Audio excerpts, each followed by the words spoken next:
Get ready for some hard-hitting podcast action as you're tuned in to the Slam Session. What's up, everybody, and welcome to the Slam Sessions. I'm your host, as always, Albert Albanese, and if you want to follow us on Twitter, it's at the Slam Sessions. Give us a follow, keep up with what we're doing. It's usually some entertaining stuff, at least from my point of view, and I'm the host, so I kind of have to feel it's that way. Today, we're going to be going into some stuff about what's going on in the build to WrestleMania. A lot of big things have been happening, and a lot of stuff looks like it's a lot of up in the air, which is a lot of fun because I like to see what is going to be developing over the next couple of weeks. So let's dig right into it. As we know, we had a great Elimination Chamber pay-per-view a couple of weeks ago. Bray Wyatt becomes the new WWE World Heavyweight Champion. Defeats John Cena, defeats AJ Styles, of course, Baron Corbin, Dean Ambrose, and The Miz are all involved. It looks like we're setting up for a Randy Orton versus Bray Wyatt WrestleMania main event, although with Randy Orton storyline-wise, of course, saying he doesn't want to face Bray Wyatt at WrestleMania, kind of looks like we're getting into a little bit of a new deal because we had a battle royal this past week on SmackDown to determine the number one contender for the WWE Championship, and we had a photo finish with AJ Styles versus Luke Harper. It looks like both of them were supposed to hit the floor at the same time. There's a lot of controversy over that, which I'm going to address in just a couple of seconds. So we may either have somebody new added to the main event, or this could just be something to kind of be a red herring, throw us off. Maybe they get a shot before WrestleMania. But it's looking a little interesting. We're going to go into the finish of that match a little bit. We saw AJ Styles.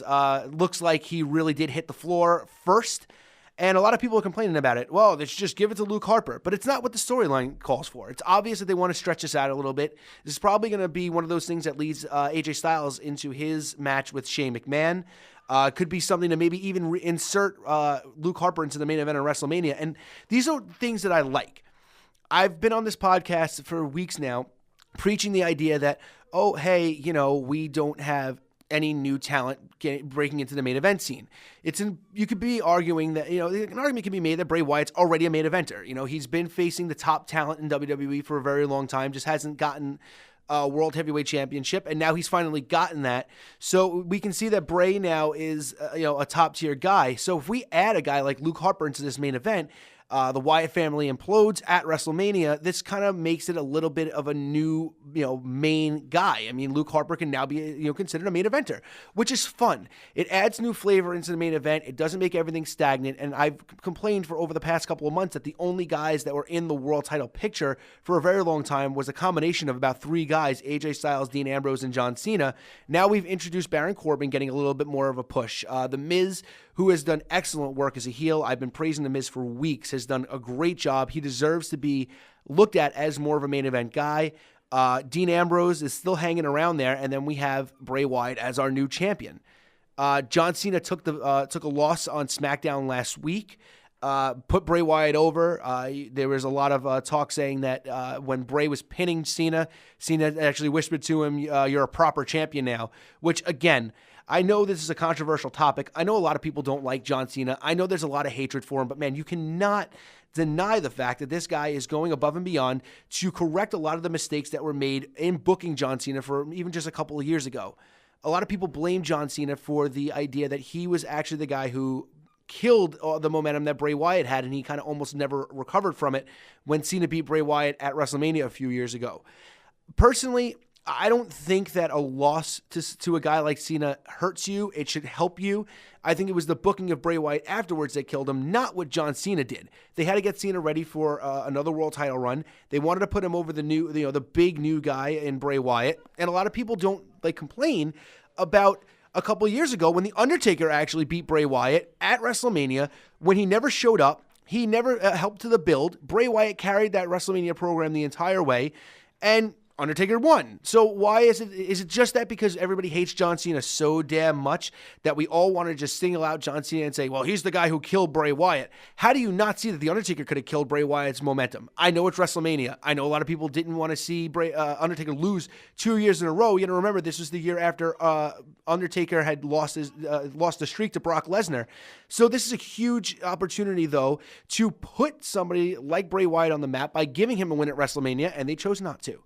I personally would have liked if Bray would have actually been the guy who ended the streak instead of Brock. But I mean, that's my personal opinion. It's not the way the WWE decided to go. But I understand the fact that maybe we are just being a little bit too harsh on a guy like John Cena.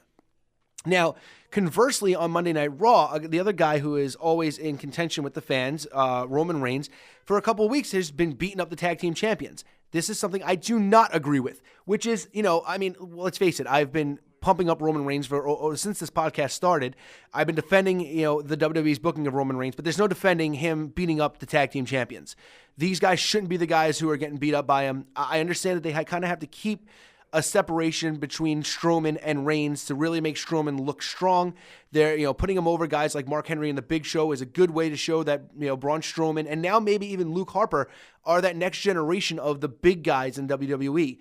Mark Henry's career is winding down. Big Show's career is winding down. Kane hasn't been on TV for months. So the WWE needs new big guys. And Braun Strowman and Luke Harper could be the answer to that. So that's a really big thing they're doing. You can even say that even a guy like Baron Corbin being pushed up there, maybe he's not as big as some of those other guys, but he's still a bigger dude with a big attitude, and he's even getting a little bit more of a push. So I like that the WWE is finally realizing that their biggest flaw is the fact that they don't have enough top-tier talent. It looks like Finn Balor is now back up to his complete health. He's ready to go. There's a video out that from one of the NXT tapings, he gets physical, beats on NXT champion Bobby Roode, helps out Nakamura a little bit. If that's the case, and this was a test run, it looked like it was a little bit slow on some of the stuff he did, but I mean, you got to think that after all the time, spent away from, not being in the ring, this is something that, ring rust is going to always be a problem. But I expect that when Finn Balor makes his debut back on Raw, we're going to see, Finn Balor at 100%. And that brings up a big point. Who does Finn Balor face at WrestleMania? There was a lot of speculation that, if Triple H and Seth Rollins doesn't go through, which it seems like, I mentioned this a couple weeks ago, it seems like it's going to happen, that Finn Balor maybe would have been put into that spot. But, it looks like Seth Rollins is going to take on Triple H. It looks like we're going to have that grudge match at WrestleMania. But they just brought Samoa Joe up to the main roster. And I think that, we've seen Joe and Balor on NXT countless times have great matches. And this could be a really good way to have them go one-on-one at WrestleMania, put on a great show, be one of those show-stealing matches that we're all looking for. And I think that's something that everybody can agree on that would be a really good thing for the WWE and for WrestleMania. Other than that, the build of WrestleMania so far has been a little bit slow. We don't know who we're going to be challenging both tag champions at WrestleMania. I know we still have a Raw pay-per-view coming up, which may help to determine a lot of the spots where a lot of these guys are going to be in. But I feel like the build is still a little bit slow. This is the reason why I never liked the intermediary period between Royal Rumble and WrestleMania, especially when there's a pay-per-view involved, because it doesn't give those storylines going into WrestleMania, the biggest card of the year, the biggest show of the year, enough time to breathe. I feel like that's something that the WWE really needs to learn how to do, is breathe. I'm a big, strong proponent on the Vince Russo style of writing a WWE TV show. I know a lot of people hate Vince Russo. I know that a lot of his ideas weren't that good, but it was, some of the ideas that he put forth, maybe they weren't good, but his way of writing a show was always the right thing to do, always the right way to go. Everybody had a storyline. You never had to worry about just seeing a random match just because, there's a random match. You always had a story behind it. There was always something good that came out of Raw, and there was always something at the end that made you want to watch the next week. Even stuff at the end of an hour that made you want to stay on that channel, watch commercials because you didn't want to miss a second of what was going to happen when they came back. I think the WWE needs to start subscribing to that style of writing again. And I know maybe I went into this a little bit a couple of weeks ago, but it's worth repeating because we've gotten to a point now where Raw has been a little bit stagnant. Now, a couple of weeks ago, Raw was actually really solid. We had a really solid show. Nobody really seemed to be complaining, which was a really good thing. But now it seems like we're getting to a point now where the WWE is having highs and lows, and we don't need highs and lows in this company anymore. The lows have been, too consistent, and fans are starting to backlash. Now, I know I rip into a lot of the wrestling fans often, but this isn't something that I do all the time. It's stuff that a lot of people are doing. I think people are being turned off by wrestling fans because I'm getting to a point where I talk to people who are wrestling fans out on the street, and I don't even want to talk to them anymore because my preconceived notion is that I'm going to sit there and say something like, oh, I like John Cena and I like Roman Reigns, and they're going to look at me and tell me that I'm like some stupid moron who has no clue about wrestling. Meanwhile, I bet you I've watched the WWE longer than they probably have lived. So, I'm just getting a little bit tired of hearing the constant complaining. And Road Dogg of the New Age Outlaws tag team fame sent out a tweet the other week saying that he's kind of, noticed the same thing. It seems like everybody who goes online to talk about professional wrestling is going online to talk about professional wrestling and complaining. And I'm kind of getting a little bit sick of hearing everybody's complaining because, let's face it, if you aren't a fan, then don't watch. If you are a fan, then watch. You can disagree with some of the stuff that the WWE does, but maybe instead of disagreeing wholeheartedly, maybe try to see it from their point of view, understand where they're going, and enjoy the ride instead of just, going online and just immediately bashing stuff that they're doing. I understand that maybe Braun Strowman versus The Big Show in the main event of Raw isn't everybody's cup of tea, but the match was actually solid. It wasn't a bad match. Two big guys putting on a really big match. Braun Strowman looks like a beast after everything is over, dominating Big Show, flattening Roman Reigns, and they have a guy now that they can put into a main event slot against anybody and look strong, and that's what you need. Because I'm getting sick of seeing the part-time stuff. Goldberg getting a shot at Kevin Owens at Fastlane, and it sucks. I don't want to see Goldberg go into the WrestleMania as the world champion. We're not in the 90s anymore. The nostalgia's worn off. The nostalgia on Lesnar is starting to wear off on me too, even though he's not there as much as he should be. I'm getting a little tired of him just getting a big main event slot every time he wants to just walk in there and decide that he wants to wrestle. Get these guys in matches on Raw. Let's see them mix it up a little bit more, and when they're there, let them be there. A guy like Chris Jericho comes to the WWE, and when he's there, 100%. Working live events, working televised events, working Raws, working pay-per-views. The guy doesn't stop. Wrestling on almost every show. And, they ended one of the best stories they've told over the past year now has been the breakup of a couple of weeks ago with Kevin Owens and Chris Jericho. I love how Owens hasn't given us an answer. I love how we don't know why Kevin Owens did what he did. I love the fact that he just came out there and he teased the crowd and then talked about, his match with Goldberg and completely discredited everything he did with Chris Jericho. I think that's going to be a great lead into WrestleMania. They've done a great job telling a great story, and it's about time we've had good storytelling on a WWE program. Chris Jericho and Kevin Owens could be the show stealer at WrestleMania this year because you know that Jericho goes 110% every single time he's there. My biggest concern going into WrestleMania is the lack of marquee matchups that make people just pop and say, wow, this is why I need to see WrestleMania. I like Bray Wyatt. I like Randy Orton. I like the idea that they're having a big match. I think this is more of a SummerSlam main event than a WrestleMania main event, though. But, in saying that, I feel like Randy Orton's got on a Raw deal. He hasn't been in the main event for a picture for a pretty decent amount of time.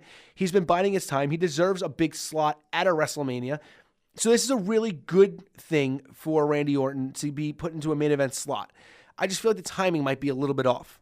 I also think that they made a mistake if Bray Wyatt was going to win the championship. I don't understand why they made Wyatt win the championship at WrestleMania rather than having him, at Elimination Chamber, rather than having him win the Royal Rumble, which gives us a new Royal Rumble winner, gives him a lot more promo time to amp up his match at WrestleMania, and it really would have made the dynamic of having him versus Orton, with Orton being the champion, as a really interesting thing, because now Orton is going to say, I don't want to face you at WrestleMania. Think about all the ways they could have gone with Orton being champion, saying he doesn't want to face Bray Wyatt, teasing the idea of maybe he's going to hand over the title to Wyatt. Maybe Wyatt tries to control him enough to make him do so. Orton finally pops out of it, and then we get a really good physical build to a WrestleMania match.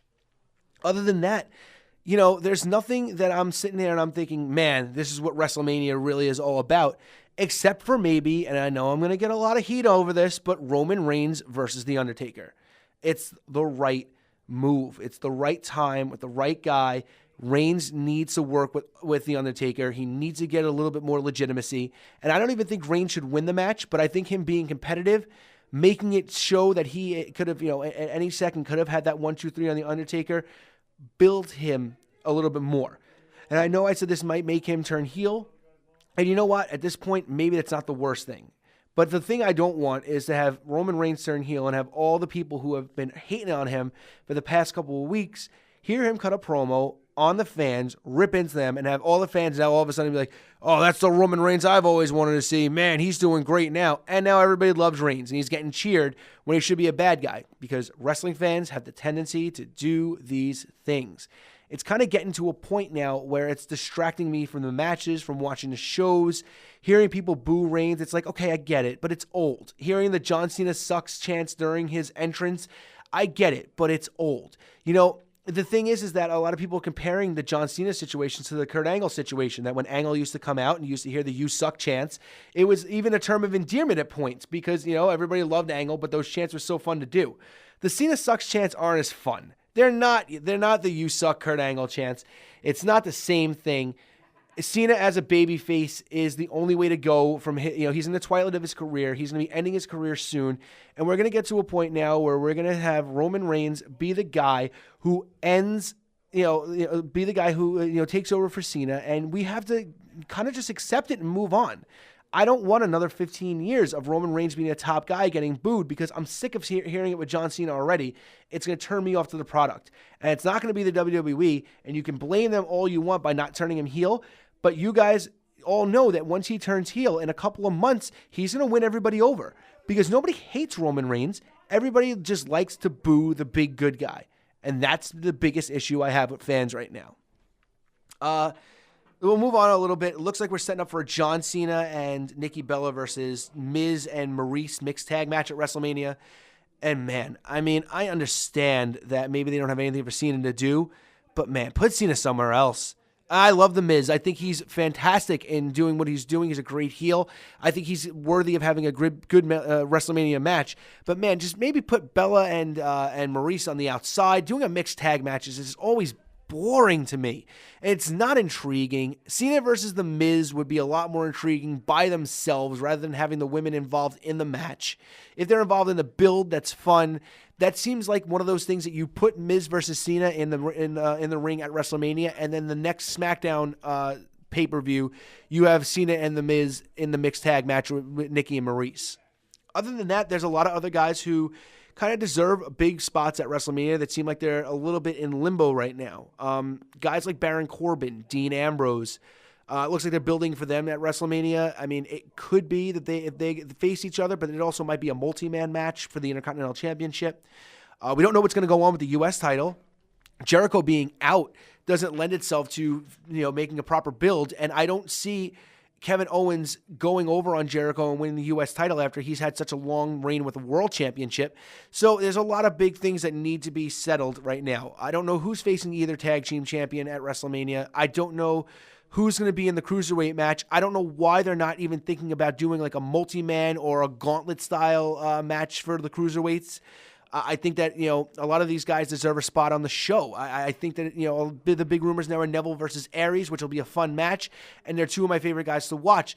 But at this point, having people like Jack Gallagher and TJ Perkins and Brian Kendrick and Rich Swann, and maybe even some of the other guys who have been putting in some good work, like Mustafa Ali and Akira Tozawa, don't they deserve a spot at WrestleMania? Shouldn't we get a big, spot fest match to show what the Cruiserweights really are? I always thought that was the best way to go. But hey, you know what? Maybe I'm wrong. Maybe these guys will put on one of the better matches on the show. I just think that these guys deserve to be in something more than the obligatory Andre the Giant Memorial Battle Royal. When it comes to that, it seems like we're building to Braun Strowman winning that, and I hope that this is one of those things where the Andre the Giant Memorial Battle Royal actually means something, because if Strowman wins and he builds upon that momentum and keeps building on the momentum he has now, it can lend itself very handily to have a big monster in the WWE that they can kind of book and make destroy everybody for a little while and have to get a world title shot against a babyface champion that will maybe like a guy like Balor, who Balor has to stop him, and for Balor to beat him would be a huge, feather in the cap of his reign. Other than that, there's not really much else going on. I'm not saying that I'm bored of the WWE right now, and I'm not saying I'm bored of wrestling, but they're not doing anything to keep me completely engaged. And maybe it's my own personal life. Maybe it's that I don't have a lot of time to spend with this now, and to watch more wrestling, to watch enough wrestling that I want to.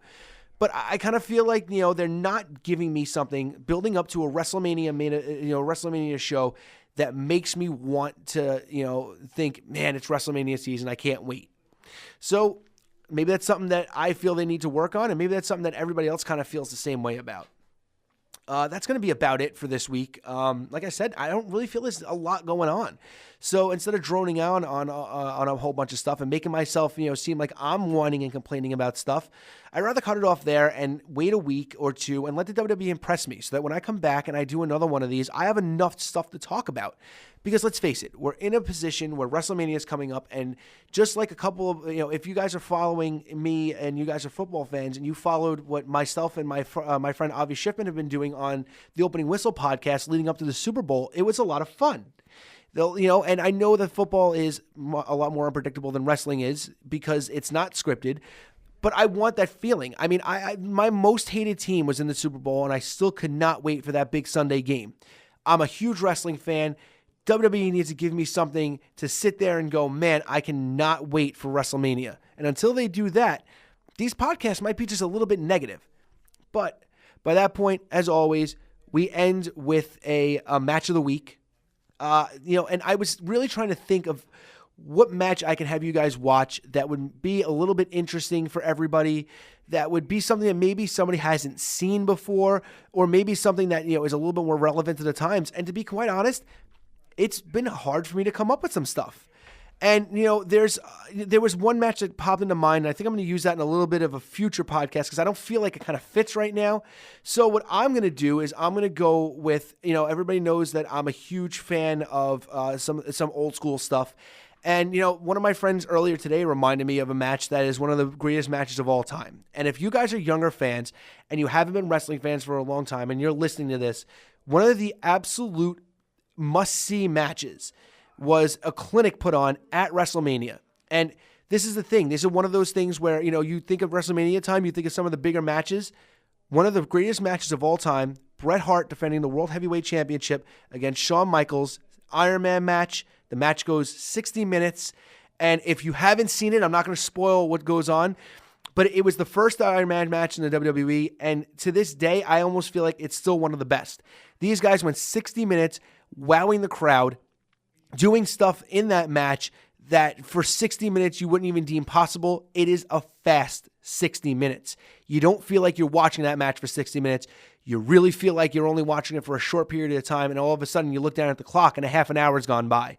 So that's my match of the week this week. Go out and take a look at what I think is one of the best builds to a WrestleMania. Shawn Michaels winning the Royal Rumble. Bret Hart being a good guy. Good guy versus good guy. Passing of the torch in some sort of ways.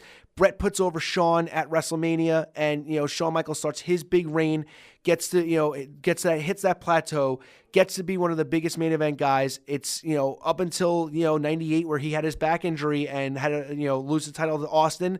Nobody ever thought they'd hear from Shawn again, and he came back for a solid second run, solidifying himself as one of the greatest of all time. And this is one of his greatest matches of all time. So, with that being said, that's my match of the week. And I'm going to see you guys next week. As always, follow us on Twitter at The Slam Sessions. This is Albert Albanese signing off. Thanks for listening to The Slam Sessions. Find us on Twitter at The Slam Sessions. We'll see you next time.